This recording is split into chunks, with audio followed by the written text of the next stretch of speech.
not talking. But you can hear the trailer? Yeah, No. you could hear us talking over the trailer.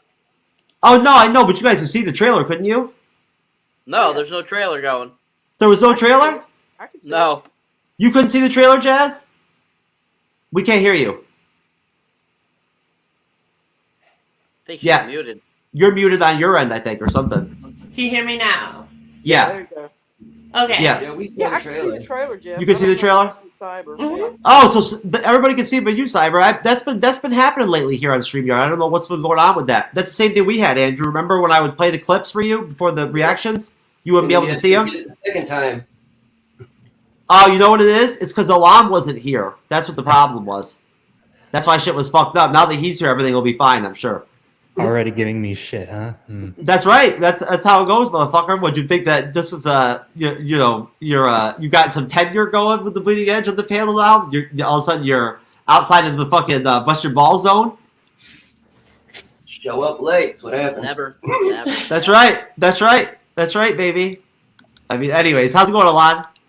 It's going good. How's everyone? Great. Fabulous. Wonderful. Awesome. Hey, it's good to see you, man. Yeah, it's been a while. It has.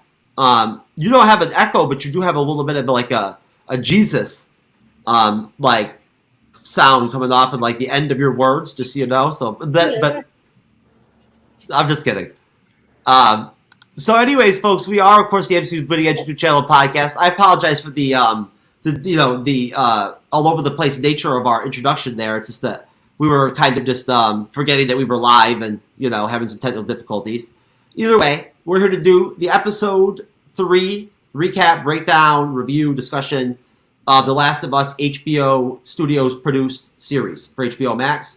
Of course, based off of the, I guess, massively overwhelming hit video game that came out. When did the game come out, Jasmine? Don't ask me. Oh shit. Jasmine already managed to turn my StreamYard settings on her audio up somehow. That's how good she is. No, I'm just kidding.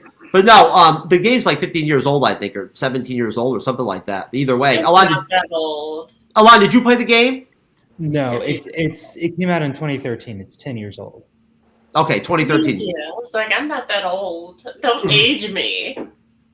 Hey, age is like age is not a bad thing. It's like fine wine or whatever. I have a whole life to live. Don't age me up. Anyways, so as always, I'm here with my loyal, supportive, and good friend, co-host, long-term content creator, veteran YouTuber, Cyberneticshark, with the green screen as always. What up, Cyberneticshark? What up? Green screen's looking good as usual, baby. Flawless. Flawless. Thank you, sir. Thank you. Good background. I love it. Jasmine is here, and she's actually brought her boyfriend to the show for once. Andrew, what's going on, brother? Hey, happy to be here. It's good to see you, man. Alon, Hey. Renee and I have been missing you, brother. I know I took that like month-long hiatus, but it was needed. It was needed. Not from you, just from podcasting in general. Oh, not just me though. Okay, good. All right. Good to know. Yeah. Sal, you just figured out that fucking Renee's here? Who the fuck else would you think the stupid bone person, whatever? Did you think that was Lord Deathman? I mean, the fuck. Anyways, sorry about that, folks. Technical difficulties again. What's up, Sally? What up, Sally Gives You girl? Who's afraid to come on the panel, you little bitch? Afraid to go on the show? Anyways, folks, that is, of course, Sally the MCU girl. Once known to be on the MCU'S Bleeding Edge panel from time to time, but she's too scared to come on nowadays. So, Jasmine's here as always. Renee's here. We're here to rock this shit out. Did everybody love the episode or what? Mm-hmm. I loved it. It was a tearjerker. No, Cyber, you didn't like it? Nope. No. You're gonna be the one person in the show that didn't like it? Yep. Oh, great. Good to know. Well, it was better than fucking Willow. I can It tell you started that. out, yeah. Middle I mean- section. Not saying much. Hey, I can tell the gay scenes were handled a lot better than than Willow. I can tell you that right now. Those two actors in this episode versus like cunt face Kit and Jade and Willow, their scenes together. There's no comparison. It's like comparing the clown world and the world I live in. right? You live So- in clown world. Well, only occasionally. It depends whether or not. It depends whether I've Always. stopped. Only it depends Always. whether I've stopped at the 5 o'clock free Always. crack special or not. If I'm Always. okay. Either way. So, before we even get into the recap and review and everything, Alon, what would you we'll just do? We'll drop our freaking ratings now to make things interesting. What would you rate the episode from jump? You know, Tough. Put you in a tough spot. well, I mean, what do you want? What you want a 1 through 5? You want Give me a 1 through 10. Give me a 1 through 10. All right, 9 out of 10. I'll say 9 out of 10. Okay, Jasmine. It was a 10 out of 10 for me. Of course it was. Andrew. I'd give it maybe like a 6.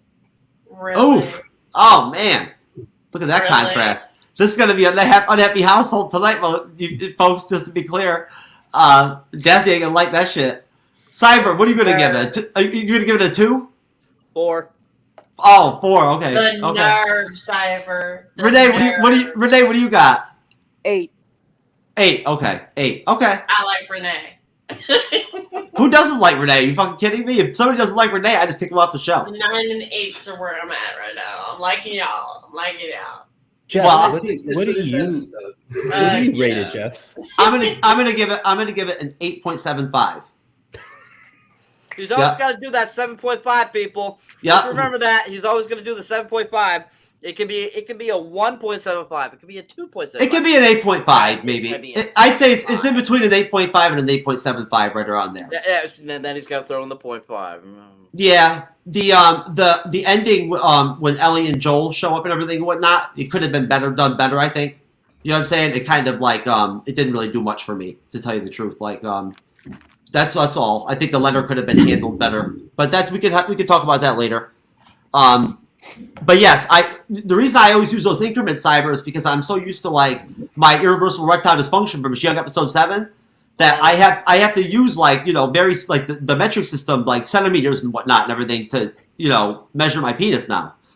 So Nobody cares. anyways,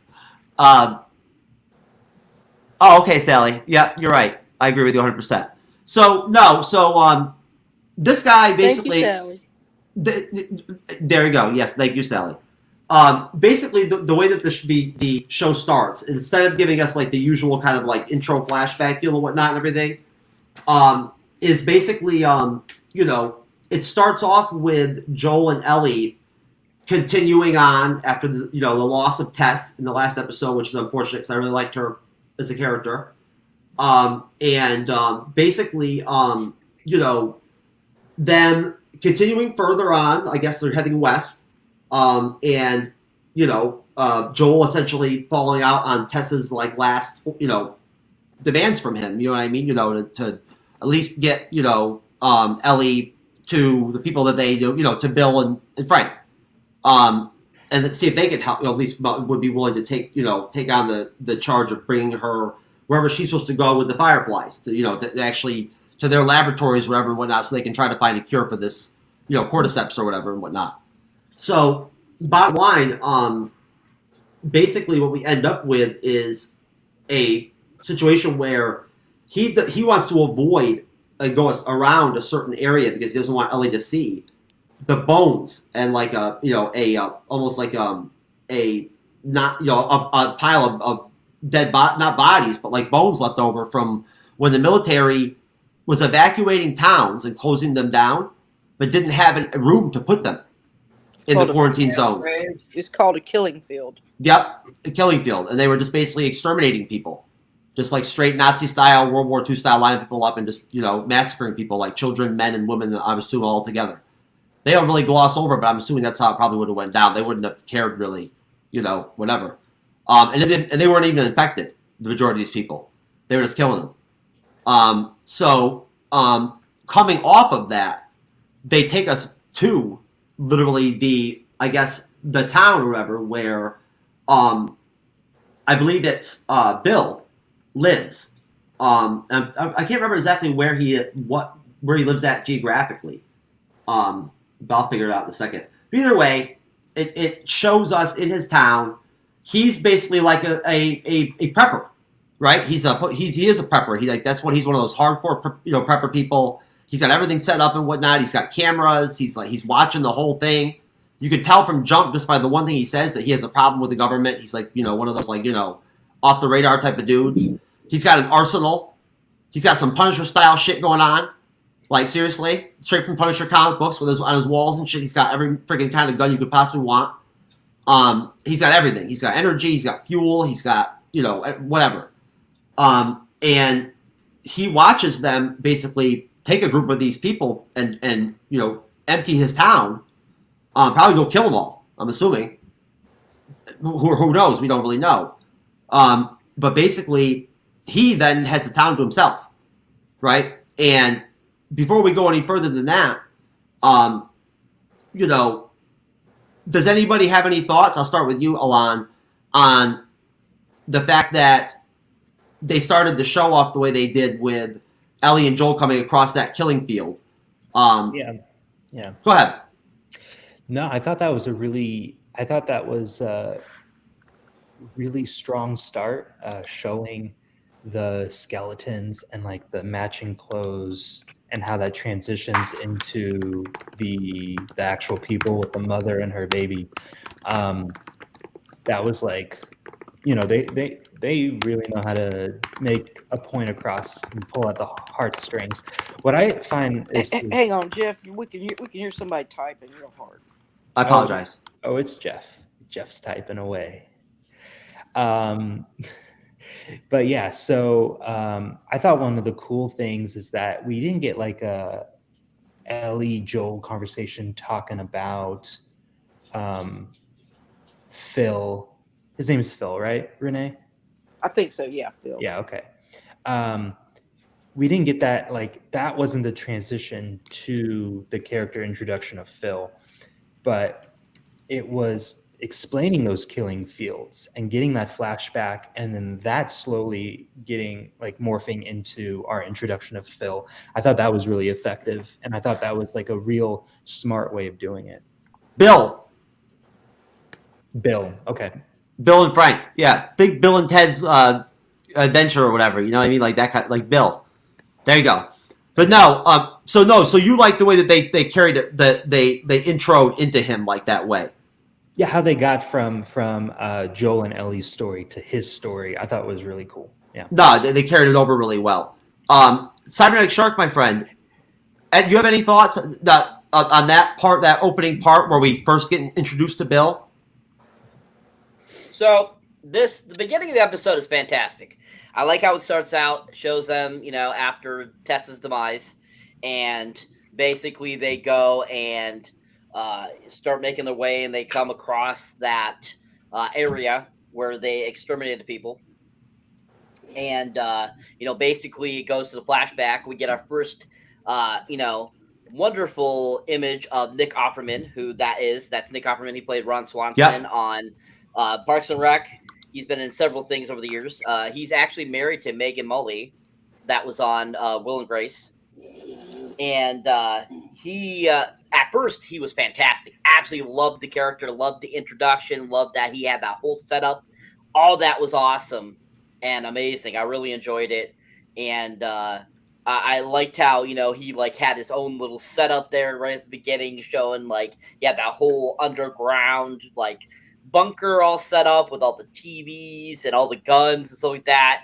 And it was like he was like a true survival guy, and he goes out and he starts checking things out to see if everyone has left, and then he goes and he starts equipping everything for him so that he could have this whole community to himself, which I thought was really badass. Really great introduction, really great intro to the episode.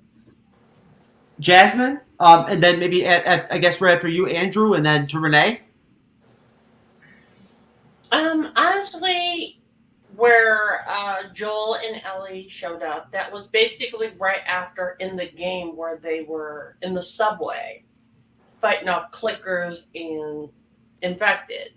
Right after escaping, leaving Tusk behind. They basically fight a few soldiers and escape into the subway, and that's kind of where we come off of in the show is right after the subway scene, and they're kind of having that conversation. And I think it's kind of cool to see the parallels if you put the game and the show side by side. The fact that they're actually using the same dialogue, just placed it differently in the show and kind of spaced it out throughout the show to give it more depth and help with developing the characters. I did very much enjoy the fact that they introduced Frank and Bill the way they did. You kind of get to know Bill a little bit more because in the game it's pretty vague. He just kind of shows up in the midst of Joel springing a trap. So in this point, we actually get to see the partner, Frank, in which he alludes to in the game. So I really enjoy that. I mean, yeah, seeing Bill and how he had all his all set up and how he got that started, you know, because you don't get to see that in the game. He just automatically already has it, you know, he's already collected all that. But it was good to see that, like, he was ready for it. Like, you know, people were probably thinking he's crazy. And then when it came down, he's like, guess what? Who was right? Me. You're all screwed. But, you know, he was right, you know, and I bet he felt really good. He's like, I prepared for this. I knew it was coming. I'm ready for it. But I don't think he was ready to, you know, be alone like that for as long as he thought he was.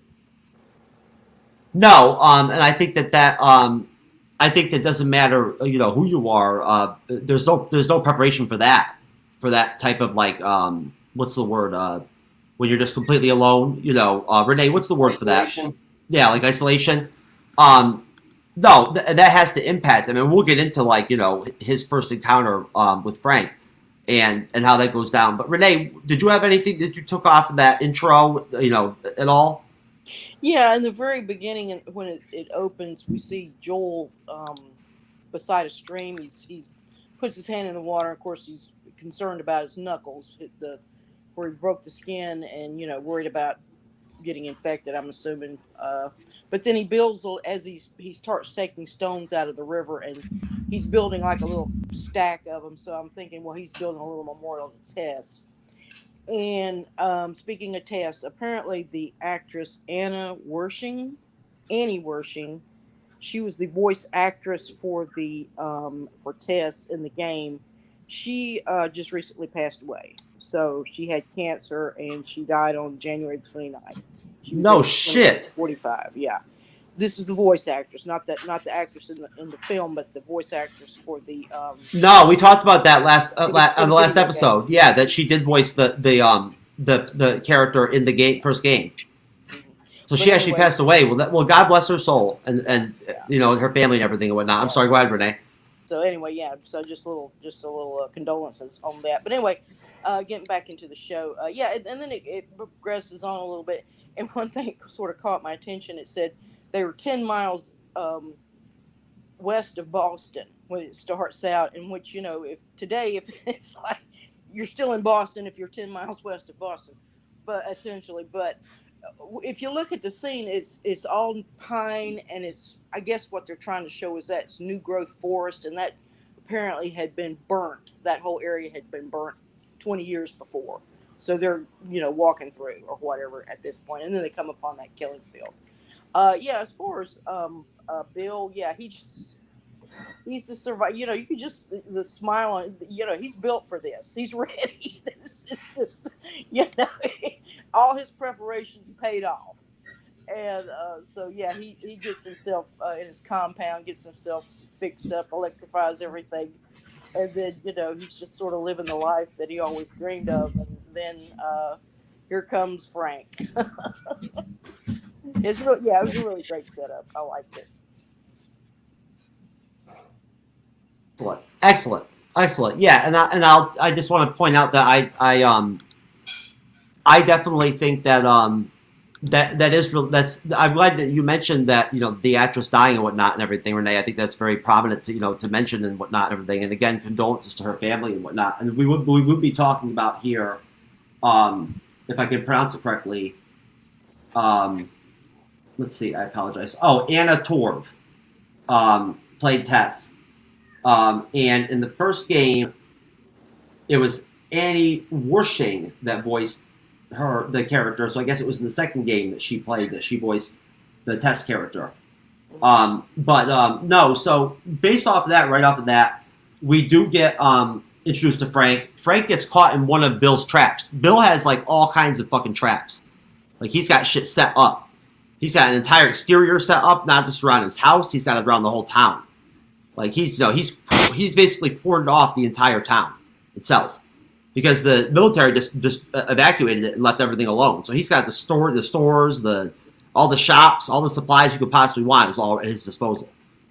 And he's basically set up to where, and this flushes out later in the episode where he's prepared for anybody. He knows he's ready to rock and roll. He's not just like ready to, outlive some shit. He's ready to fight if he's got to. And so basically, Frank gets caught in like one of the most basic, simple traps out there. I think the old step on the fucking take ground into the hole deal. Like some straight up Bugs Bunny shit. And he gets caught in there, and you get their first, I guess, dialogue together. And right off the bat, it's really interesting because you don't know anything about Bill other than the one statement he makes. Right? Like, fuck you, whatever, imperialistic, whatever, pigs or whatever the fuck shit he says in the beginning. That's all you hear. You hear him talk to Frank. That's his first time really talking. And you can see that he's very pensive. Like, he's very, pessimistic and very, in general, he doesn't feel comfortable around people, I don't think. And he's very, concerned and, on edge about anybody eating any of his food or whatnot and everything. He tells, Frank straight up, if I feed you, you're going to go tell every, bum out there to come over here and I'll have to feed them. Right? And it goes from there. And I don't have to, you guys watched it. I don't have to break down the whole thing. As you watch them talk, Frank is able to bond with him, right? And get through to him and whatnot and everything to where they end up eating together. And long story short, essentially they connect and Frank makes out with them. Kisses them to be clear.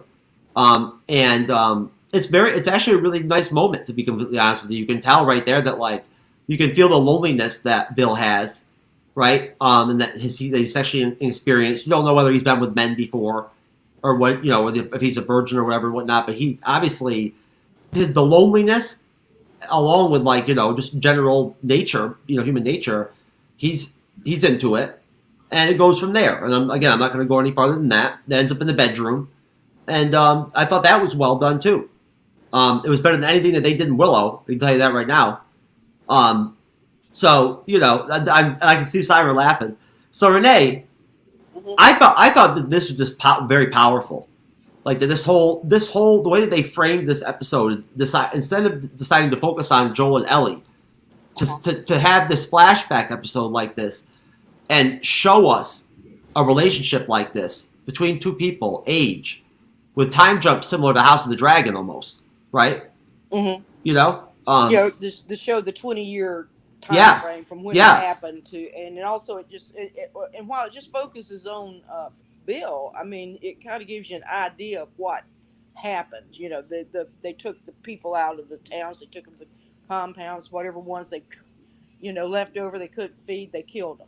And when you stop and think about it, they had to. It was a merciful thing to do for them. Rather than leaving them out there to the mercy of the beasts. But yeah, I thought it was really well done. I thought I was kind of trepidatious about it because I know that a lot of folks are, how some folks feel about homosexuality and whatnot, and it can be touchy, but I thought it was well handled. It wasn't lewd or anything. I didn't think it was pornographic. It was certainly romantic and suggestive. They didn't hold back on the kiss and whatnot, and I do believe one of the actor that plays Frank, he was actually in the White Lotus, the first season of White Lotus, also on HBO. Really good. I think he won an Emmy, if I'm not mistaken. But let's see, what is his name? Murray Bartlett. It's Murray Bartlett and Nick Offerman. Nick Offerman plays Bill. Murray Bartlett plays Frank. And I think Murray Bartlett is, hopefully I'm not revealing anything, but I think he's gay also in real life. Nick Offerman is, I'm assuming he's heterosexual. But, you know, like I say, it's acting. It's acting. That's what it's about. And I think Offerman was quite someone who was essentially a virgin, you know, a gay, where he tried to have sex with a woman before, but earlier in his life, but that didn't happen so well. So he's essentially a virgin. This is his first time. And so Frank has to realizes it, and he's very compassionate with him, and how he just, and apparently maybe that was the one thing that Bill was missing in his life, was he was never able to be gay. He could never find someone that he could love and be with, or felt like he couldn't, or he denied that part in him. And so at least this part of his life, he's going to be able to, with everything else gone, with all the sadness and tragedy and everything that's gone down, he's going to at least have this little bit of happiness that he can have. Yeah, I think that, I mean, yeah, I thought that was handled very well. I mean, honestly, I've seen HBO a lot. I know you'd agree with me. I know Cyber, all of you have seen, I've seen HBO series before where they have flaunted things like homosexual, you know, sexual, intimate scenes and whatnot and everything a little bit more, handle it not as quite well as this was handled. I felt like I thought this was handled really well done, like in a very like decent way, right? Not in like some kind of raunchy way or something like that. I like the way that it was presented. You know, like I mean, well, then it's like White Lotus. Just a comparison, that would, I think, cater to an audience that would be more open to more sexual, you know, gay or heterosexual, either way, you know, of seeing some more. A little bit more skin, a little bit more action. For something like The Last of Us, I think the audience broadens out, so you don't want to just, you know, you don't want to be gratuitous about it. So I guess that's what I'm saying. Okay. Cyberneticshark, what were your thoughts on the introduction and the initial scenes between Bill and Frank? I was bored to death. I didn't care for it. I thought it was filler. I didn't need that in the episode. I felt that it was kind of, it just didn't to me make sense why you needed to tell this whole story just to tell us that this is the guy that Joel's getting the battery from. That's how I saw it. That's how I viewed it. And I just didn't care for it. It bored me. And that's all I have to say about it. Okay, that's fine. Alon, my friend, your take. I don't know how I'm going to follow that up, but I'll try. It's tough. It's tough with Cyber sometimes. It is. You know what? I gave it a 9 out of 10, and I give it a 9 because I think it scores high in telling the story it wants to tell and doing it well. And the acting was amazing, and it made you really care for these two characters, and they only had a set amount of time to do it, right? You only had one episode to introduce them and then make you care about them. So in all the technical aspects, I feel like it was really well done. I subtracted a point because kind of what Cyber was saying is that it all led to what exactly? It all led to, we get that they're well prepared, so that gives the opportunity for Joel to get the battery, to get a truck, and go their way from there. I wish that it set something bigger up at the end when Joel and Ellie came to the compound. I wish there was more of a pay off for that entire episode, even though I thought it was well done and it ties Joel and Tess to how they knew Bill and Frank, which was awesome. But like I said before, I just wish it just kind of, the ending was just more impactful. Like maybe they were hinting at, maybe Bill and Frank were hinting at some sort of making something or something the entire time that we finally get to see when Joel and Ellie get there. Apart from that, I didn't really have a problem with it. I was entertained. I wasn't bored. I was invested. I just thought that the way they ended the episode could have been better. Okay, Andrew. I mean, I like the fact that we got a little bit, more background for Bill because they don't really get much in the game from him. But but like he was saying, like they did all that traveling just to get all the way there, and then they just got it was nothing really. It was kind of a big disappointment mostly. That would have been a good reward, but between them two, like it was definitely a filler episode, and it was pretty boring. It was just they got together, they fell in love, they had a nice little time together. But I mean, I could have lived without that story. But I guess it needed to be done, and it just I don't know how to put it. It just I don't know. It just didn't resonate well with me. Well, hey, look. I mean, at the end of the day, Andrew. We're all here to present our own opinions. Like on the panel, that's the whole point. Is to tell the truth of what you think. In a tactful, respectful, or not respectful way. There's a bleeding edge. You can fucking say whatever you want at the end of the day, right? That's the appeal of the show for us. You know what I'm saying? And we'd help people out there in the audience. But no. So your opinion is valid. And at the end of the day, we're reviewing a TV show. So, you're right. I mentioned it right off the bat. I said right from jump, Alon, that I was not happy with the ending. It was flat. Yeah. It was not it did not do service to the episode as a whole to me. Well, if you think about it, right? And for those of us who have played the game or watched people play the game, that they must not stay in that truck or be in possession of that truck for very long, right? And I'm going to be kind of pissed if next episode the fucking truck blows up or something, right? Because it's okay, whatever. But I think really thinking about it, what it really, really sets up is Ellie now has a gun. And that's probably where they're going to go with it. Okay. No, you're right. And then you're right. And that's an important point. She's been wanting the damn gun. Every episode, that's all she mentions is, now that they're together, is wanting a gun. Every chance she can get, she wants a gun. She was going to get a damn gun. You knew the minute they got to the house, she was going to find a gun. How else would you not find a gun but at fucking Bill and Frank's? Come on now. So, Jasmine, round this out. What are your thoughts on the initial interactions between Frank and Bill? Honestly, it was wonderful because in the game, Bill is just a shooter NPC, basically. He's there to basically help give them gear, cuss out Joel, and they escape through towards the high school to go get his car that's on the other end of town. And they fight a bunch of infected, come across a bloater, and then initially get their battery, push it, and then they fight infected until Ellie is able to start the car and then drive off. But in the show, we need filler, because if you really want to just get a shooter experience, play the game. Especially for those who haven't played the game, play it.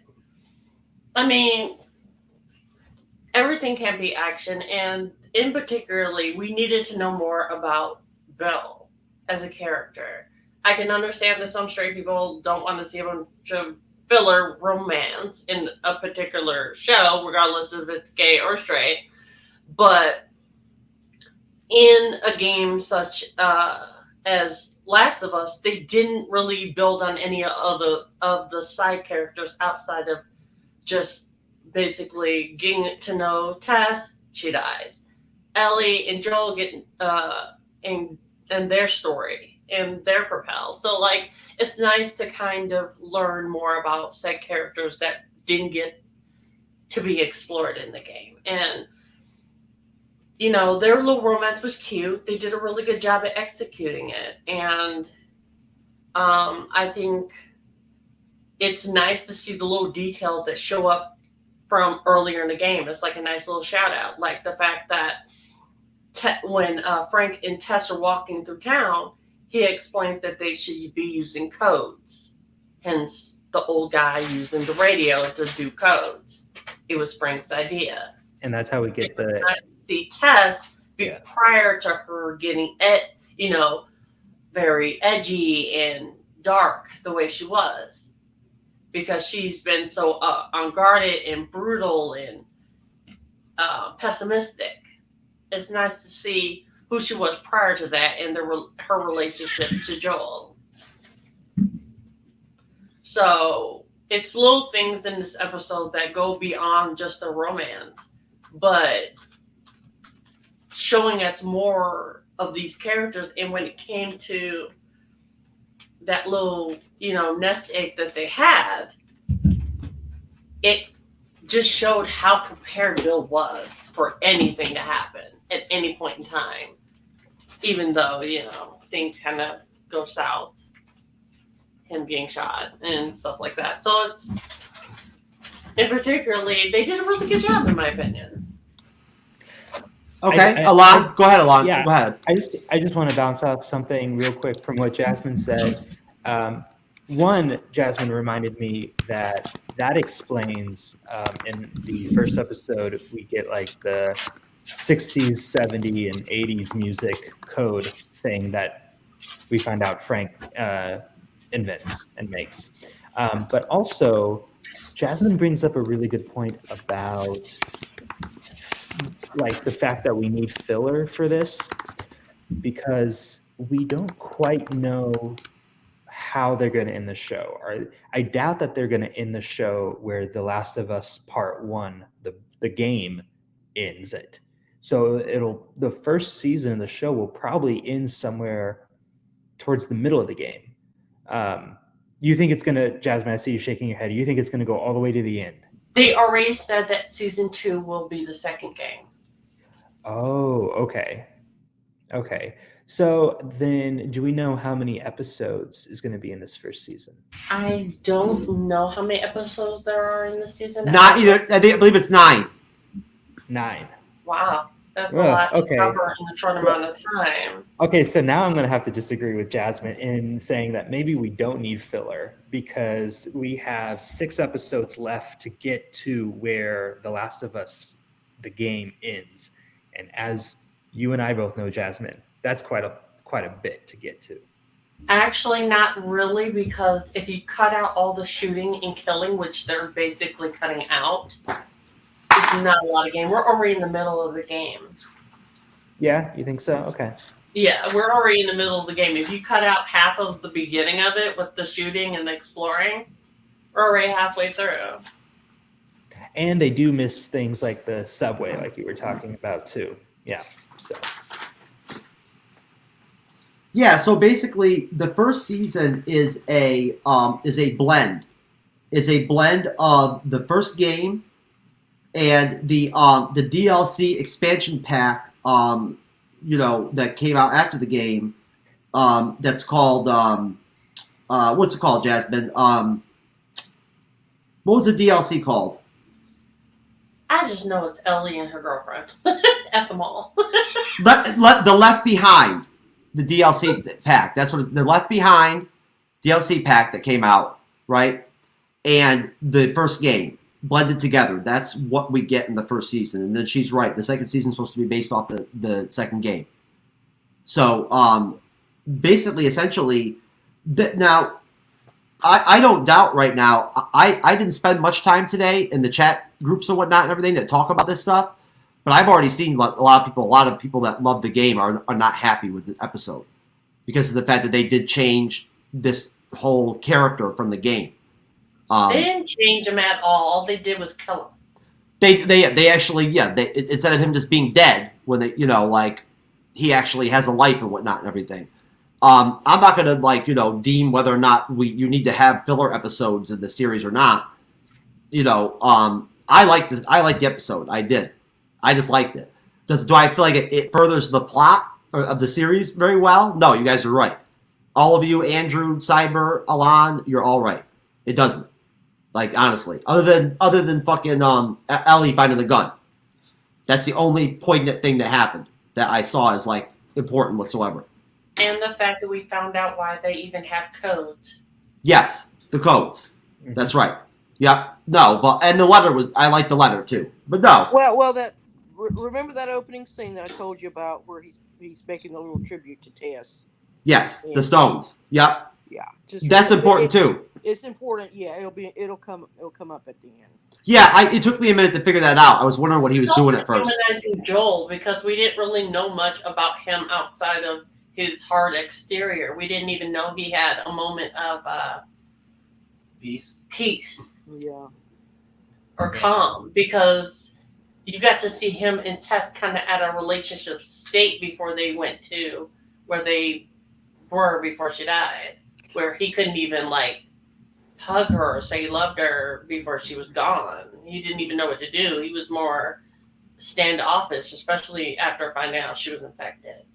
Well, what y'all are calling filler, and I'll say this: I think they probably could have had a bit more of Joel and Ellie's story interwoven in with a little less of their Frank and Bill story.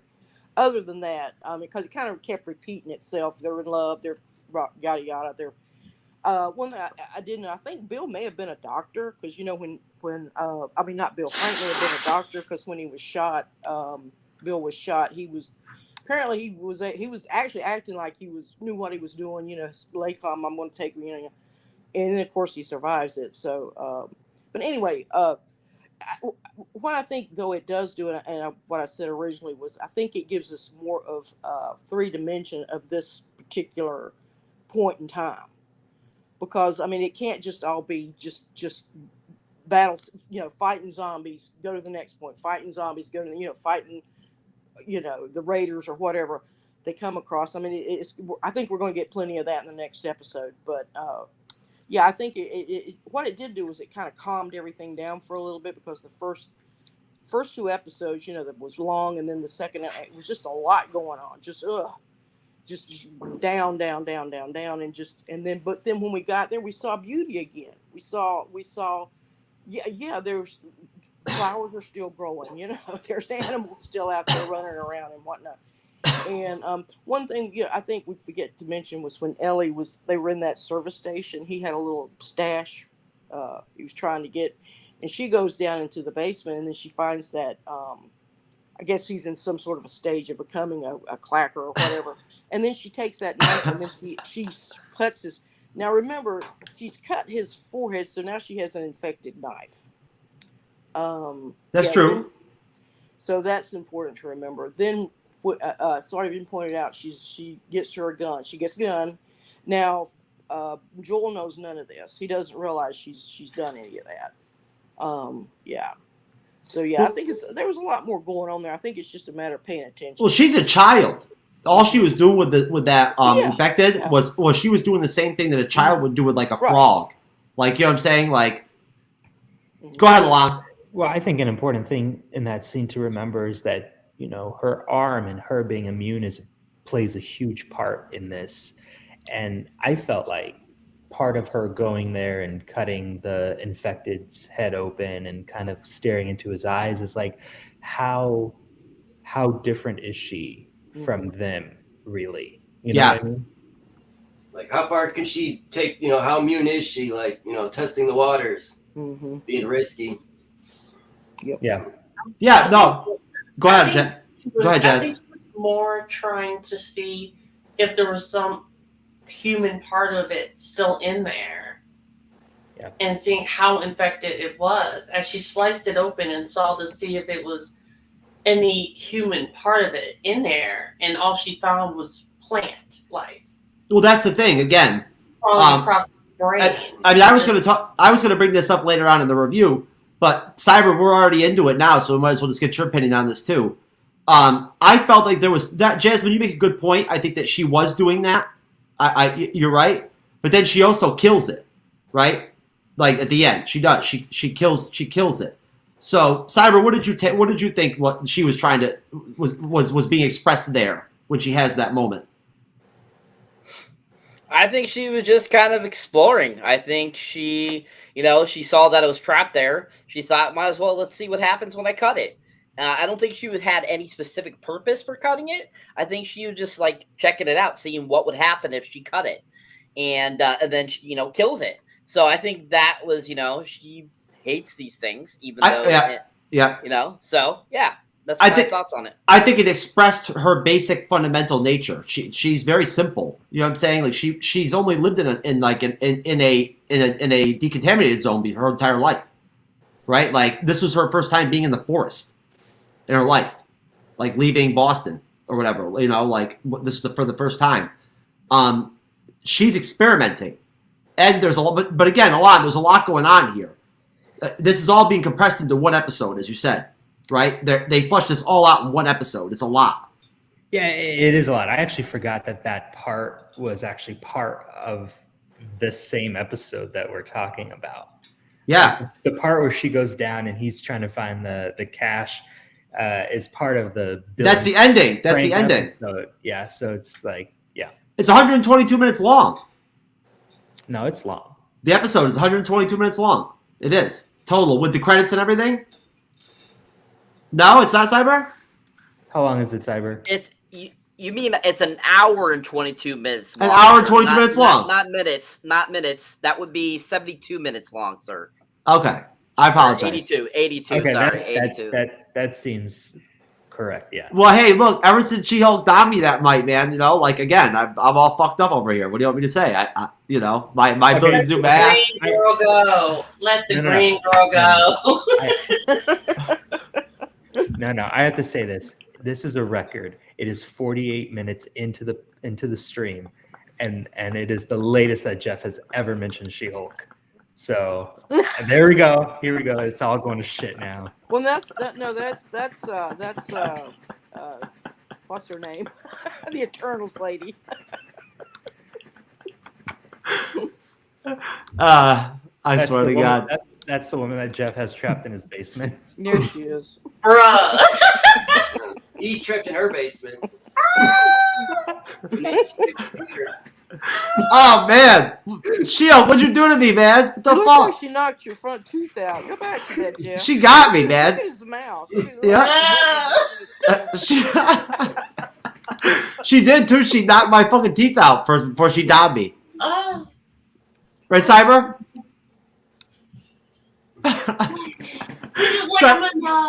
Cyber, Yep.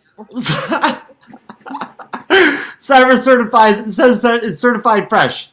Not the Photoshop. Yep. Certified fresh. Yep. Oh, Alon, did you know? I actually have a scientific picture I can show you of what happened to me after episode 7 of She-Hulk.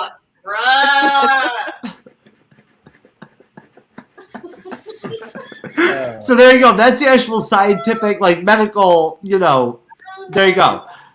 Anyways, just to be clear here. Sally, what the fuck? What do you mean, what the fuck? It's the Bleeding Edge, baby. Come on now.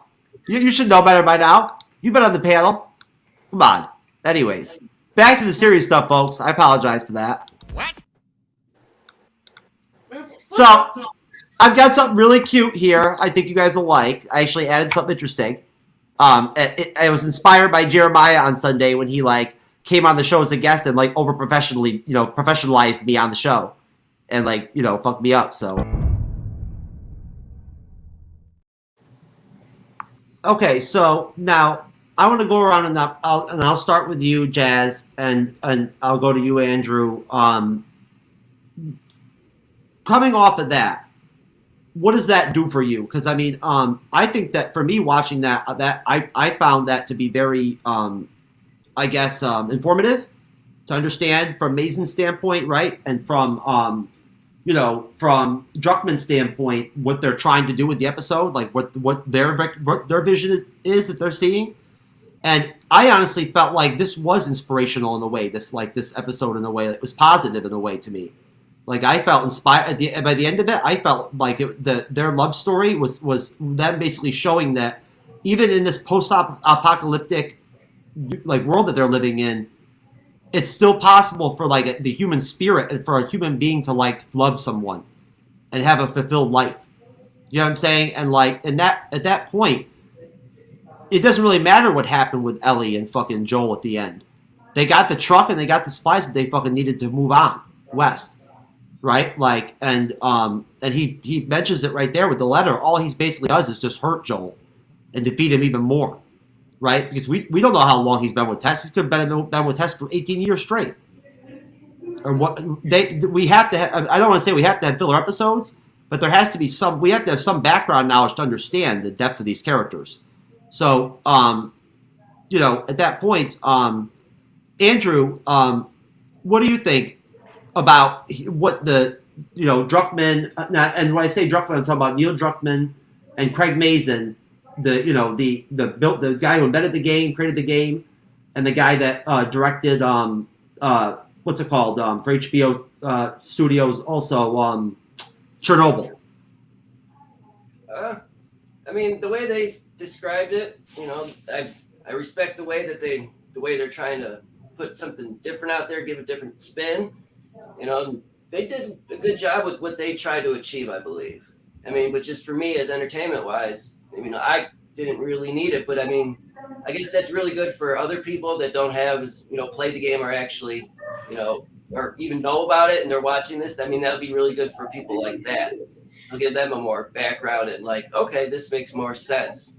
But like you said, yeah, it's nice, you know, that people could find some type of little bit of happiness in such a shit world. You know, it's, you know, not too many people would have that. No, that's true. Jasmine, what do you think? Honestly, I pretty much, that's what I saw. I didn't really need them to explain it because that's what I got. I mean, if we really wanted to see a bleak world with no filler and just watch zombies getting killed constantly, shit, we'll watch, you know, World War Z or The Walking Dead. Like, I get it. Some people just want to watch shooting and adventure and the game basically reenacted. But some of us want to get more depth from these characters. And the romance that they had was great storytelling. It ran a little long, I won't lie. But it did what it needed to do. It showed that. And the fact that Joel goes to go open the bedroom door and the front door closes, kind of like a leave that room alone. And the window being open is kind of a nod to the video games, the opening screen to the very beginning of the game, and the ending of the second game.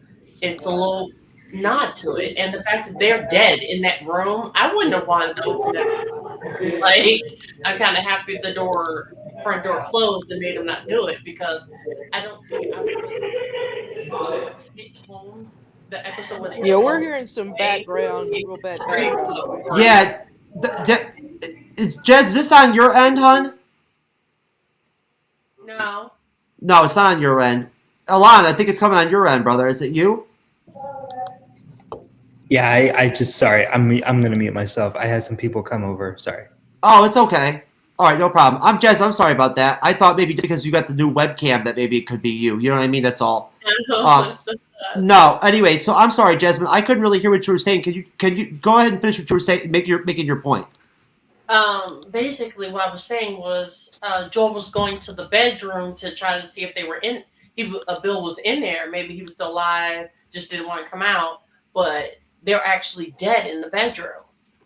That was kind of like their little fade to black moment when he willed Frank away, was them going to the bedroom to kind of die together in peace.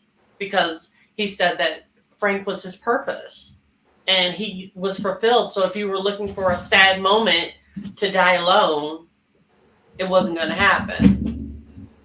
And the front door closing because of the window open in the bedroom was kind of cool because it stopped kind of a horror aspect to the episode, which would have kind of taken away from the sentiment of humanity and light in the dark kind of ideal that they were going for the episode if they would have went for that jump scare with, you know, them being in the bed and Joel being horrified by that, you know? Sure. I feel like the fact that he left him the key for the truck and the letter hit home differently because he had to see his failure. Spared him the grief. Yeah, okay. All right. Cyberneticshark? what do you think? Does it do anything for you? Does it change your viewpoint on the episode at all? Maybe to hear what the visionary purposes are from Druckmann and Mazin? Not at all. It just, I have a particular thing I like when I watch a series, a movie, a show, whatever you like. I like certain things. I've always liked certain things, and I'll always feel that way and always enjoy those types of things. And just, him explaining their vision on, giving more story. I honestly only like certain characters. I want story on those characters. I don't need story on every single character. And so it didn't really do anything for me. I thought that it was a nice little, storytelling that they told, giving their input into why they did things certain ways. That's great. I'm glad that they did that so people can enjoy that. But I didn't see any point to it. And like I said, I like things a certain way. And, I just enjoy things better a certain way. And it didn't change it for me. That's totally understandable. Hey, at least I see it as a learning experience for me in that when we cover these HBO Studios shows, like when we did the House of the Dragon, Renee, I should have been just going ahead and getting these little like segments that they have at the end of the episodes and whatnot, and all that stuff and whatnot. I should have those for every episode so that we can watch them together and whatnot and everything and hear what the directors and everything, and the producers have to say about the show. I think it adds something, an interesting element to the review almost, and and it helps you, to me anyways. I think it helps me prepare myself to listen to them talk about how they see them in action almost, I guess, producing the episode itself. I feel more connected to it, I guess. Does that make sense to you, Renee? Yeah, it does. I mean, it gives you, at least it gives you an insight to why they're wanting to expand the story to where it's not just an action game show type, or not game show, but you know what I'm saying. In the way that, say, like Halo is, which is far more action oriented, and I think they stick to the character tropes pretty much. But like you say, I certainly appreciate it. I mean, I'm totally unfamiliar with the game, so I don't know what to expect as far as how it was set up. But the 3 episodes, I thought it flowed well. It was it made perfect sense to me. I mean, like I say, other than the little quibble about just maybe a little too much of that and not enough of the other. Otherwise, it was, it's fit right in with everything else and well produced, well acted. It advances the story. I mean, it was important that we found out how the shortwave radio networks have been set up and how they use them in the little way stations, and apparently that's what happened with Frank and Bill. We don't really see anybody else coming there, but we can assume Joel and Tess and maybe others came through. Tommy and others came through, and that gave them a little bit of they were not totally isolated, so that gave Frank a chance to entertain and cook and do this, and sort of have that little bit of fake normalcy if just for that little while. And so, and I like the one scene where they're first sitting there out and they're having that dinner, and Tess and Frank are just chatting away and talking about, let me show you this. I'm going to tell you what I did. And you can just see Bill sizing up Joel and Joel sizing up Bill. They understand each other. So yeah, I like the interplay there and everything. It's for somebody who coming at from my angle, it's well done. I have very few problems with it. Alon, I'm glad that Renee mentioned that. What did you think of that scene where you saw them entertain Joel and Tess, and the fact that they brought Tess back like that already in this next episode after she died, right? Like that we're already seeing her in flashbacks, so she's almost a part of the series too. Like still, you know what I'm saying? Yeah, I think a really effective thing that they did using that was kind of like how Bill and part of like what you showed in that clip, that like behind the scenes clip, is like they mentioned that Bill is like the opposite of Frank, but they complement each other in that way. It's kind of like Tess is the opposite of Joel, but they complement each other in that way. And without, Bill was going to lose Frank, so they kind of decided to end both of their lives, and Joel didn't really get a say in that. And then what the clip also reminded me of was the note was saying like, hey, protect Tess, and it's a reminder that he failed at that and that he failed at keeping his daughter safe. So I think another thing that the episode does is that it really puts it all on the line for Joel to protect Ellie. Though they don't have that kind of like relationship yet, I feel like that this episode cements that now he has everything on the line in protecting her. Yes, I agree with you 100%. I think that was the intrinsic part of the letter that like stood out to me, was like not the test part, because in the letter basically the part that Joel reads himself when he takes the letter away from Ellie is a part that has to do with what wine to pair and whatnot and everything. If he gets to the house with Tess and he wants to like have a romantic evening with Tess, right? So like that stings. But the part that stood out to me was basically the whole idea that Bill basically puts in the letter, essentially that he found like one reason, to live or whatever, right? Or whatever it was. He saved one life or whatever. He said something along those lines, didn't he? There you go. So that connects directly to Ellie. It does. No, definitely, especially since Joe couldn't do that with his daughter. Or Tess. Or even if you wanted to count his brother, because now he's MIA, right? So it's just like more and more on the line. But Jeff, I have to go. I'm sorry. You're good. No, you're good, man. Okay. Hey, Alon. Hi, guys. Yes. Alon, hang on just a second. I was getting ready just to send a thing to talk to you. There is, how it ends is quite sad. They they commit suicide together, and of course, what are they going to do? I mean, Frank probably has Parkinson's or something like that. That he's going down and he's going to die soon, and he wants to go out now while he's able to do some things, but and then of course Bill decides to go with him, and like you say, what else are they going to do? I mean, it was the only thing they could do and the right thing to do. And with I finally watched. There's another. Have you seen On the Beach?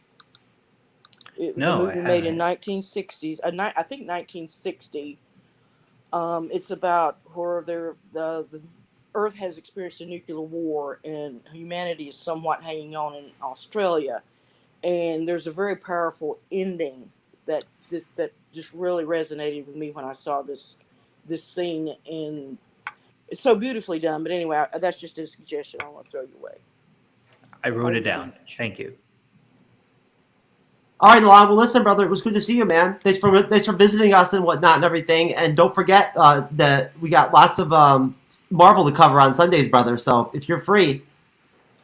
I have to look at my schedule, and I don't know if you've already done it, but when are you going to talk about Gunn's DC lineup? I mean, I got to talk. I've got to discuss that with my my adventure content creator co-host Cyberneticshark over here and figure out what we want to do. We might talk about Gunn on Friday. I'm not sure. Are you free on Friday? I am not free on Friday. It's my anniversary. But congratulations! Yeah. Thank you. But I will jump in another time. All right, brother. Yeah, no, that I'll stay connected with you, and I'll let you know what's going on and everything. Do you want to do a plug real quick before you take off? Oh, I mean, no. What I was going to say is that Jasmine putting her thumbs down. I'll duke it out with her later. So. Oh well, you don't even know about the shit that Jasmine's been talking about you since the last time that you've been around. So I'll tell you about that later. All right, sounds good. Bye, guys. Thank you very much. All right, Alon. And we're down 1, folks. Anyways, all right. So basically, overall, look. I mean, we basically already flushed out the whole episode and whatnot and everything, right? They die, right? They commit suicide together. Now, so I guess my only question would be to everybody, and I'll start with you, Renee, and then I'll go to you, Cyber, then I'll slide over to you, Jazz and Andrew, would be, what did you, at least on its own, if you isolate it, right, how they decided to carry it out with them decided to kill each other and whatnot and everything, and how the actors themselves played those scenes. I thought that was tremendously well done. Whether you like the story, how it fits in the series, or found it filler or whatnot and everything, I don't care about all that. I'm just saying, from an acting standpoint, I thought that the two actors did a wonderful job of handling the time gaps, the time differences and whatnot, and everything that they needed to reflect in their relationship, right? And then them aging and being sick, and everything. I just thought it was really well done. So I just would like to know, I guess, Renee, you started on it. Mm-hmm. What do you think about, that whole, how it was played out, how it was acted? Yeah, I mean, the whole time it was going on, I was hoping that, Joel and Ellie would come in at the last minute and stop them. And, please show up, knock on the door. And, but that didn't happen. But, yeah, I mean, like I was saying, what else were they going to do? I mean, they had 20 years of life that no one else, few people on the planet got. So I think they understood that. I think, it's okay.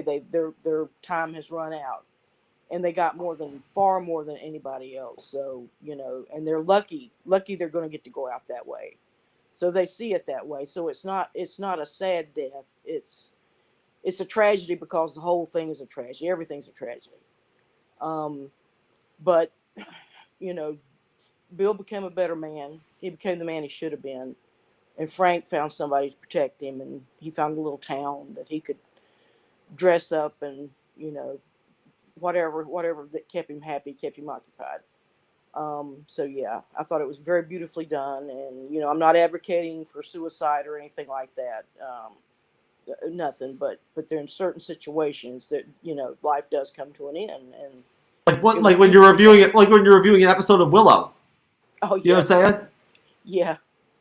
Yes, that's you will. I haven't seen one episode. I can review it any way you want me to. Nah, Willow's not that bad. I'm just joking. Cyberneticshark, your thoughts, sir. At least, what did you think of the acting and the way that they handled the scenes of the way that with basically with Frank just saying basically this is my last day,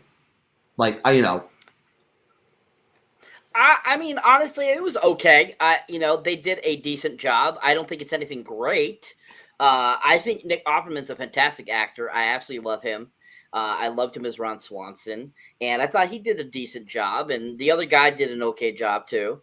I thought that, Nick could have done a little better than he did in this, but overall, I think it was mediocre. I don't think it was anything spectacular.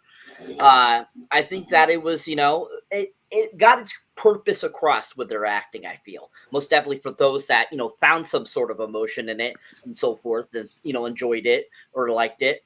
But overall, to me, it didn't do anything. And I just thought that, it was, your basic acting for a TV series. And it, like I said, I thought it got its point across, and I thought they did an okay job. Cyber, what's it like reviewing HBO series type material and whatnot, everything, like when we're coming off and shit like Willow, right? And doing Disney Plus Marvel series and stuff and whatnot. Do you feel what I'm saying? Is there a difference for you? What I mean, when you go into this process? I know I feel like there is. For me, no. No. I review everything the exact same. Oh, no, I just mean, no, that's not what I mean. I mean, when you consume it, I'm watching it, and the material being different, that it's more graphic and adult and everything and whatnot. Is it interesting to you, or does it, do you like the change of dynamic, what I'm saying, that, from the adult to the more I guess Disneyfied? I mean, honestly, I really don't see much of a difference in the quality of content. All different genres, all different types, from adult to kids to whatever. I feel they're all same writing, same, acting thought and stuff like that. There's most definitely different themes, but I think in general, to me, it's all the same. It's all the same type of process. You know, it's either entertaining or it's not. So I always look at it that way. That's true. That's the whole point of it. You're right. And that's well said. So Jasmine, what, you know, obviously I already know that you enjoyed the funeral, the dual suicide whole deal that Frank and Bill had and whatnot and everything. You and I could talk about that privately or whatever, whatnot, and bullshit about it. But what I want to know is the same question I just asked Cyber. What is the process like for you? You know what I'm saying? Like, you know, to like watch Willow or like, you know, and you did She-Hulk with us too. So what's it like? You didn't do any of the House of the Dragon with us, unfortunately, right? But like, it is a little different, isn't it? You know, stepping up and like talking about these kind of shows where you're dealing with HBO and there is nudity and swearing and like, you know, it's more graphic. I mean, it was mild. I didn't see any nudity in this particular episode itself outside of, you know, typical television nudity where they kind of turn away just in time. Honestly, it's pretty much the same for me when it comes to the difference in quality happens to just be Disney is still trying to pander to children with even the adult comic related stuff, which sucks.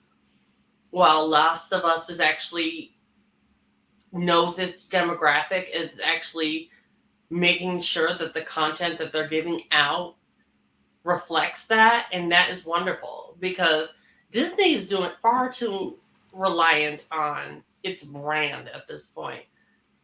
It's morals, its brand. I mean, Marvel was never, the comics were never pandered to children. Could they read it? Yes. But it was more adult. I mean, the type of stuff that they went after, like Tony's alcoholism, and, you know, they had adult themes, but it wasn't Last of Us. You know, like Marvel's comics aren't, they have adult themes, and you know they're more for an adult audience. Yet kids can attend to it. But the Disney brand itself, when it comes to their television and movies, it lacks a bit of finesse when it comes to keeping up with its adult audiences. I get a lot of them are hit and miss lately, and particularly since Phase 1. And then going to Phase 2, there were some hit and misses in there. Phase 3, you know, like they keep trying to experiment without actually going that extra mile to stick that landing and stick to their guns.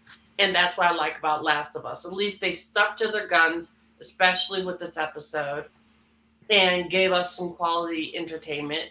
It may not have been everything for everybody, but people can at least appreciate what they were doing and the fact that they stuck to their guns with it. Taking a bigger chance with it and going to their route, what they think is what the people want. You know, like this is what we think the fans really want. We're going to go with it. You know, we're going to try it, see how it works. And so far, they're doing all right. You know, they've kept me entertained. I mean, like with this whole episode, I think they could have did all of that a little bit shorter. A less amount of time. They could have told that whole little love story and gave us more of Joel and Ellie also. Gave us an equal amount between the two stories.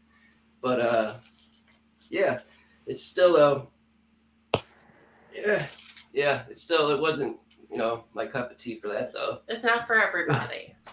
Well, like even when they gave him the wine, he's like, that whole bottle was filled. And he's like, yep. And he's like, well, that's not fair. And I think that was pretty selfish to Jeff.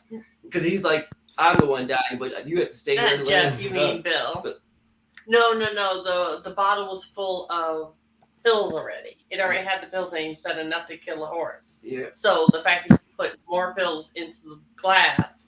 Because he thought he was just giving it to him, and then Bill's just going to have to be on by himself. He's like, oh, no. I'm going with you. Well, bottom line, we got some like some click clacking or something in the background. But either way, what I want to know, Andrew, is how many seasons do you think that they'll end up doing of the show? Because they confirmed the second season already, and basically the viewership, let's see, it increased 12%. from the third episode, it says here, 6.4 million people tuned in to watch episode 3. So basically, let's see here. It looks like the viewership is climbing from episode to episode. And my only point is just that basically, as far as the numbers go, that's what is important to HBO. Is how well the series does with viewership. So compared to like House of Dragon, The Last of Us, Euphoria, The White Lotus, this series is not doing as well as those series did. So how far do you think they could carry this out, Andrew? Like, you know what I'm saying? Could they pull 4 or 5 seasons out of this? Oh, no. I mean, if season 1 is going to be just one game and season 2 is going to be the other game, I mean, unless the writers come up with some other stuff that's not going to be in a game, you know, and they're just going to continue a story on their own, that would be the only possible way I see it going any farther. People have done that with HBO before. It happened with Game of Thrones. But, I mean, if they have plans to release another game somehow, I don't think they're going to want to ruin it by adding it to a TV show first. That's true. That's true. Cyber, what do you think? Is it gonna, this is going to be a 2 and done series or what? I mean, do you think that they can string this thing out for multiple seasons?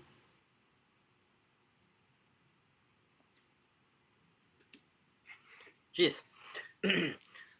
Honestly, who knows? I mean, it could be, a 2 and done. It could be, 5 seasons. You never know where they're going to take it because they can come up with so much story that they add that they could sprawl out so many episodes, so many seasons. As I keep gyrating here. But yeah, I mean, honestly, if they have already greenlit a second season, I'm sure that once the second season comes out, they'll probably greenlit a third season right away. I have a feeling that this is going to be very successful, that it's going to have several seasons. And I think that, people are just going to want it and want it. I think definitely you probably could sprawl it out to like 5 seasons if they really wanted to. I mean, this episode is a very good example. I mean, they took that whole story of Bill, which was not in the game, and they made it into an hour and 22-minute long, episode. So, I mean, it's very possible that they could, embellish on things, give more backstory to certain characters, to certain aspects of the game, and sprawl it out over several seasons. So, I mean, it's possible. Are they going to? I'm not 100% sure, but I feel it is possible. You're right. I misinterpreted the article. The Last of Us is killing it with the audience. They weren't like saying that it was less. They were doing worse than those series. They're saying that their average like increase in viewership from episode to episode is better than all those series. You know what I'm saying? So there is a high demand for this already. Like people want to see this shit. Like, the viewership is growing from episode to episode to episode, right? Like already, like it's already like outdoing the like House of Dragon. So like there you go, Renee. Like I mean, at that point. I think Cyber's right. I think that if they wanted to, they could easily make this into a 4 or 5 or 6 season, who knows, type of deal. Yeah, I think what they're doing with this episode by expanding it, is their world building.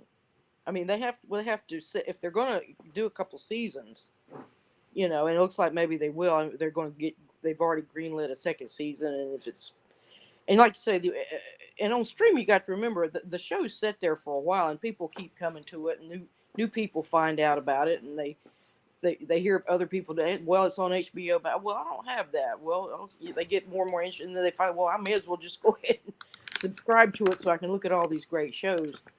So I think that's one of their objectives. But yeah, absolutely, they can expand this, and of course they can't come back to Frankerville; they're gone, but. Something similar to that, and then even do a spinoff. Who knows? It's wide open as far as that story goes. I hear typing again, Jeff. I know. I'm sorry. I apologize. Thank you. Anyways, no, I'm sorry. I was actually going to say this in the private chat, but I'll just say it right here. Well, that's pretty much all I really had for the review, folks. I mean, we all know how it ends. Ellie found her gun. I think. There was Linda Ronstadt, or what's her name? The sound, the music during this episode was great. Oh yeah. There were some great songs, especially in the beginning when. Oh, it had that in White Room. I love that's one of Oh my yeah, favorites. there's some really good tunes during this episode. There were. No, what I was to say was I was just going to play the Mandalorian season 3 trailer really quick and whatnot. I figured we just react to that and then we get the hell out of here. Right at the very end, I think Go ahead. we see No. Joel when she reads the letter. No, I'll do final thoughts. I'll do final thoughts. So go ahead. Yeah. I thought you were going to go into the other thing real quick. No. Yeah. But anyway, I think that's when we see Joel sort of. You see it on his face, and Pablo. Not Pablo. Pedro Pascal does it so well. You just see the look on his face of how much he misses Tess, how much he did really love her. I mean, he saw the love. He saw that love that he could feel it. You know, he could feel it, and I think at that moment, that's when he really missed her the most. I agree. I do. You could see it on his face. I thought that he really translated his emotion very well, even though he's not like a very heavily out there emotional kind of guy. Like I don't think in the show. Cyber, do you have any final thoughts on the episode before we play the Mandalorian season 3 trailer quick and just talk about that real quick and then get the hell out of here? Or? No, I am all set on the episode. Pretty much I said my piece. It was I felt it was a filler episode. And I thought that, like I said before, I just thought that that extra story just to get to where the battery was coming from, I just felt it was unnecessary. Other than that, okay episode. Yeah, that's what I'm thinking too. And I'm sure probably you would agree. I'm excited for episode 4. I'm sure it's going to be great. Hoping. I'm pretty sure it will be. So, do you guys have, Jasmine, Andrew, do you have any final thoughts on the episode before I go ahead and play this Mandalorian 3 trailer? If I was Ellie, I would have picked a couple of those mushrooms off his face and ate them. Just to see. Oh. Oh, man. That's fucking disgusting, man. Yeah, you never know. That's bleeding edge, and that's just, disgusting. Come on now. Yeah, we were really classy tonight. Oh, man. Anyways, Jasmine? Okay, all right, let's play the Mandalorian trailer. Hold on. I haven't seen it yet, so this will be my first time.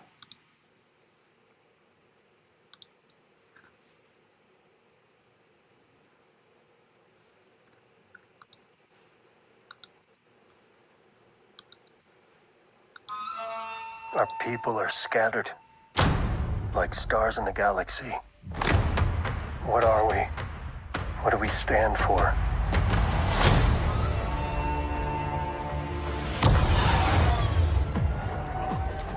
Being a Mandalorian's not just learning about how to fight.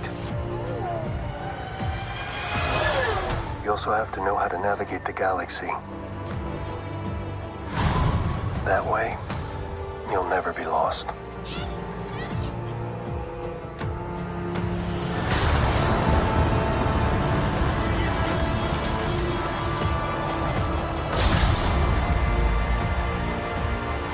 I'm going to Mandalore so that I may be forgiven for my transgressions. May the Force be with you! This is the way. There's something dangerous happening out there. And by the time it becomes big enough for you to act, it'll be too late.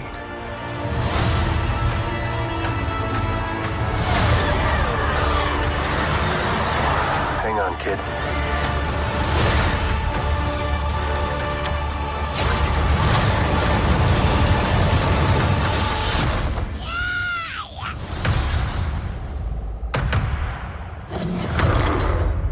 This is the way.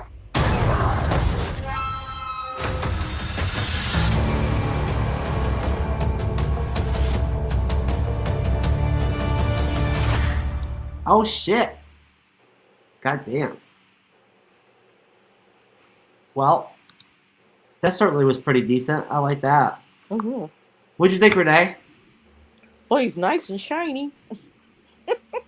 What's that metal called that their suits are made out of? Oh, I'm not sure. Yeah, whatever it is. But yeah, look, we didn't get to see Pedro's face, but we know he's back there.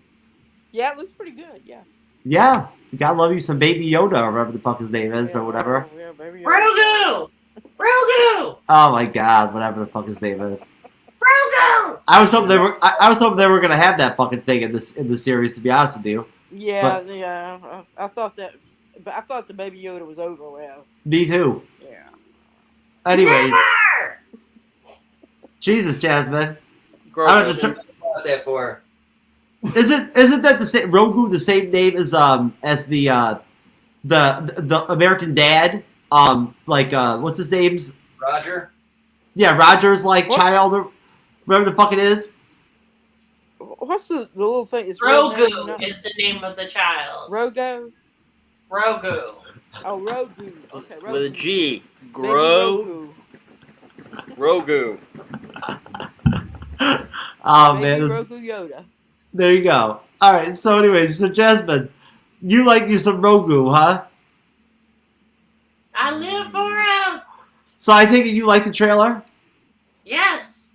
Okay, Andrew, did you were you feeling it? Yeah, I mean, I still haven't finished season 2, but Ah, I mean, I like it. I just haven't. Every time I start it, I always get distracted. So it's like one of those I actually want to sit and watch, and not just like play a video game while like a lot of stuff I watch. I'll multitask, but that's actually something I want to sit and pay attention to. So I did the first season. you'll finish it. It's if I can get through it, and I watched it and everything, you'll be able to. I like it. It's just getting the time and. focus. Cyber, are you surprised that we got so much of Baby Yoda in the trailer? No, I'm not shocked at all because he is a huge cash cow. He is a huge cash cow. I mean, have you gone to the store? You see everything Grogu. You see everything the child. He's a huge commodity. Yoda was the exact same thing when he first was introduced in Empire Strikes Back in '83. Yeah, I mean '81, and he is a huge cash cow, and so they'd be stupid not to bring this character back and make so much money off of this character because they have sold billions of dollars worth of merchandise of this character. And he's made the TV show extremely fun because a lot of people, they were very much speculating until they gave him a name. This is, Yoda reborn. This is Yoda in another form of some sort, And pretty much as we've seen, he is slowly learning as we've seen in the last 2 seasons. And, who knows, by the time he's full adult, he could be a next Yoda. I mean, they could make him Yoda all of a sudden. So, I mean, this is a character that is going to be loved, and it is loved. I mean, I got plenty of Grogu stuff, too, myself. I mean, I got lots of it. And, it's a great character. I've always loved Yoda, and so I thought this has always been Yoda. I thought it was Yoda before they started calling him Grogu. But anyways, yeah, I was not surprised he was in the very much all the, trailer itself because I knew that he loves the Mandalorian. He wants to be with a Mandalorian, so they're going to have him be like his sidekick. So I was happy to see him in that. And I thought this was a solid trailer. I can't wait to see this a month away, and it's going to be really fun. We'll be covering it. Yes. That's right. We'll be covering it without question. And in fact, I'm glad that you mentioned that it comes out in a month, Cyber, because I need to go ahead and get us fucking t-shirts, man. Well, This t-shirt. You also need to get your Tuscan up to. I'm waiting for my outfit. I'm waiting for my Tuscan outfit to come in the mail. I already paid for it. I'm gonna moderate one of the shows soon as the Tuscan. Okay, well that would right Mandalorian. There you go. It's gonna be perfect. They might not be in this series, but Oh, I didn't think about that, Cyber. This will line up perfect, man. When I can do my moderating as a Tuscan night during Mandalorian season 3. There you go. It'll be fabulous. You right? That'll be the night that I smoke crack during the show too. Yep, exactly. Perfect, right? So, anyways, folks. Perfect. Yeah, right. Jasmine, how do I find your damn YouTube channel again? I'm trying to get ready for plugs and everything and whatnot, and I can never remember what the hell it's called. You gotta type in the letter U, then 2, now 03. Oh, I got it. Okay. All right, yeah. So let's get out of here and do plugs, everybody. What is it again? I'm sorry, Jess. It's you. What now? Tube now 03. That's how you search it up. Okay, now I got it. All right, I think I found it. So, anyways, Renee, I'm gonna pull up Sakar really quick and whatnot and everything. Mhm. And now I went on there today and kind of saw what was going on. Grandmaster sent me a thing, letting me, show me what they've been doing some stuff over at the Podcast of Champions. Mhm. Have you heard anything over there lately about what's been going down? Yeah, I think they just did the DC big kind of like what you're planning on doing with oh golly, what's his name? Gunn going over and sort of becoming the guru of DC over there. And yeah, I think I haven't seen the show, their broadcast, but yeah, I think it's available over there if you go over and sign up. There should be a link over there somewhere for that particular podcast. Okay. Well, that's what Sakar looks like, folks, just so you know. That's Sakar.freeforums.net. And Cyberneticshark, well, actually, you know what? Here, let me go ahead and do Jasmine really quick. Jasmine, here, I'm going to go ahead and you're going to help me find your YouTube channel real quick and whatnot, because, again, for some reason, I always have a hard time with it. Again? Yeah, I know. So, what am I doing wrong here? Can you see it? Okay, so you put 2 instead of tube. There you go. Go down 1. Here? Second one. There you go.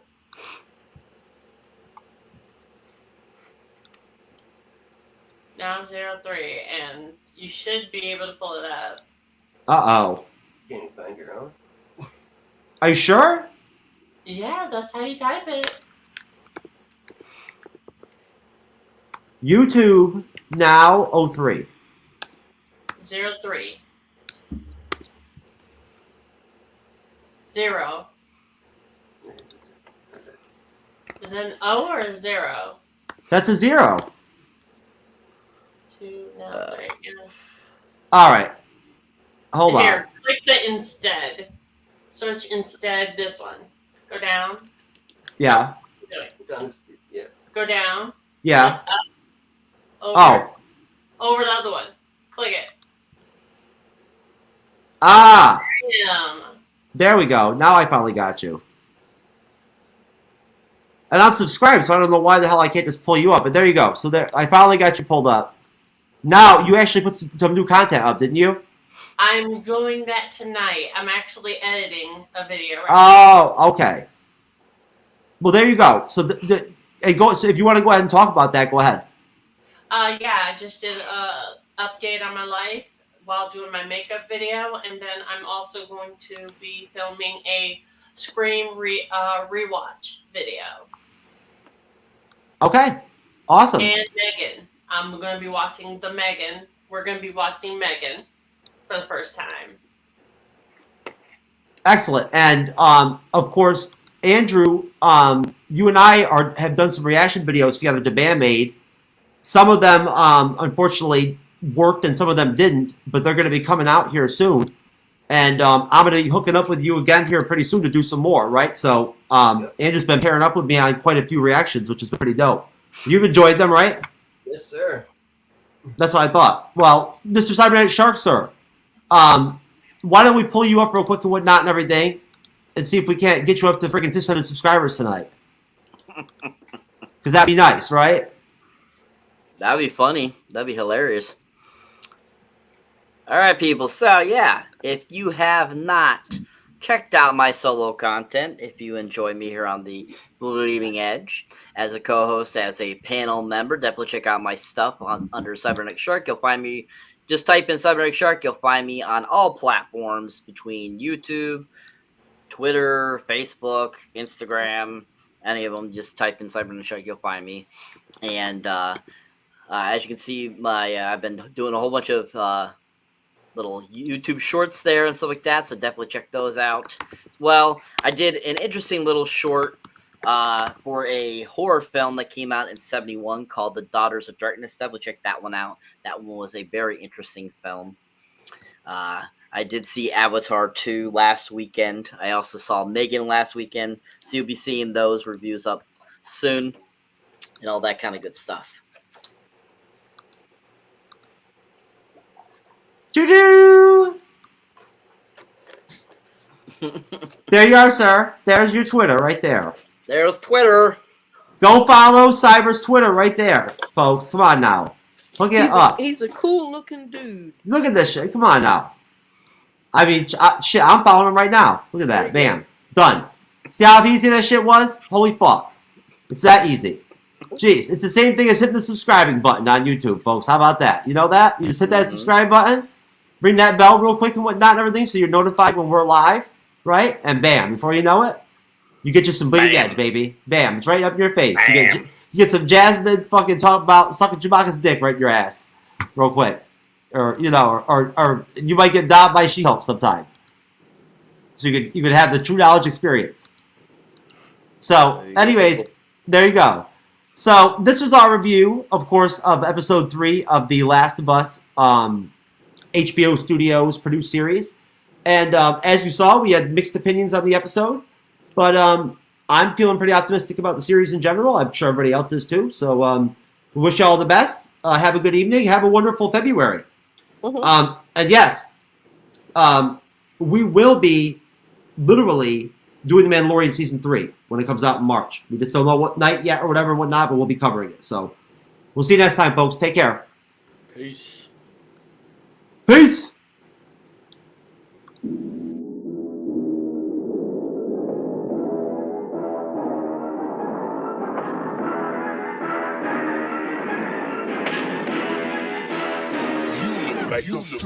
Really, y'all don't know this, y'all in danger. I'm a threat. I'm a gamble with your life, cause you know that it's a bet. It's a